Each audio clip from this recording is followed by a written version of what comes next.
Welcome back. Fatty liver সৰু ল'ৰা ছোৱালীৰ হ'ব পাৰে নেকি? আজি ভিডিঅ'টোত মই এইটো টপিকৰ ওপৰতে ক'ম। ফেটি লিভাৰ কি হয়? আপোনালোকে সবে জানে। ফেটছ যেতিয়া লিভাৰত সোমাই যায়, ডিপজিট হৈ যায়, হেতুকে ফেটি লিভাৰ বুলি কয়। আৰু ফেটি লিভাৰ সৰু ল'ৰা ছোৱালীৰ হ'ব পাৰে। আনকি 2 বছৰ 3 বছৰ বয়সতো ফেটি লিভাৰ ধৰা পেলাব পাৰি। কিন্তু এটো বহুত ৰেয়াৰ হয়।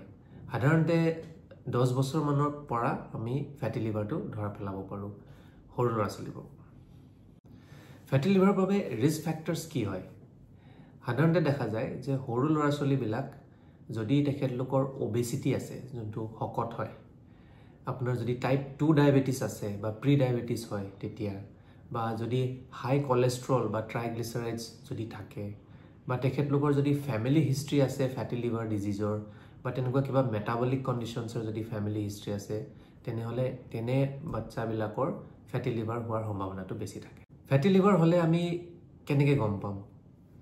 ইউজুৱেলি ফেটি লিভাৰ হলে একো সিম্পটমছ নাথাকে।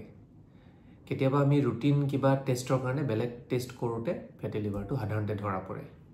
আৰু যদি ফেটি লিভাৰ অলপ বাঢ়ি যায়, বেছি হয়, তেতিয়া হয়তো গেছৰ অসুবিধা দিব পাৰে, বা অলপ ফেটিক হ'ব পাৰে, যোনটো ভাগৰুৱা নিচিনা অনুভৱ হ'ব পাৰে, পেটৰ বিষ হ'ব পাৰে, এইবিলাক পিছলে আহিব পাৰে। ফেটি লিভাৰটো আমি এতিয়া কেনেকৈ প্ৰিভেন্ট কৰিব পাৰোঁ?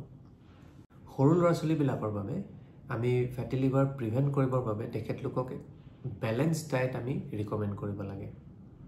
খোৱা বোৱাটোৱে মেইন ইম্পৰ্টেণ্ট বস্তু হয়।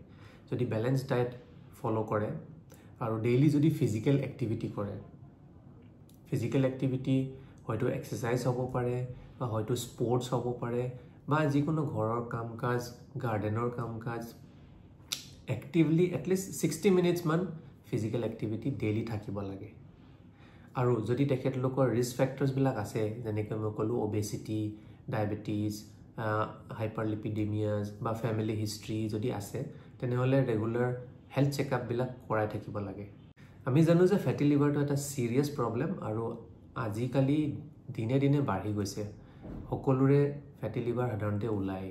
তো আমি সেইকাৰণে প্ৰিভেনশ্যনত বেছি জোৰ দিব লাগে। এটা যদি হেল্ডি লাইফষ্টাইল আমি ল'ব পাৰোঁ, ডায়েট মেইনটেইন কৰিব পাৰোঁ, ফিজিকেল এক্টিভিটি মেইনটেইন কৰিব পাৰোঁ, মিনিমাম এইবিলাক যদি কৰি থকা হয় ৰেগুলাৰ বেচিছত, তেতিয়া আপোনাৰ ফেটি লিভাৰৰ পৰা বহুতখিনি বাচি থাকিব পাৰে। সেইকাৰণে ফেটি লিভাৰ ইজ এ প্ৰিভেণ্টেবল ডিজিজ। আমি ইয়াক ৰখাব পাৰোঁ বা প্ৰিভেণ্ট কৰিব পাৰোঁ। সেইকাৰণে এটা হেল্ডি লাইফষ্টাইল সকলোৱে লোৱাটো উচিত। Thank U. ফলো ফৰ মোৰ।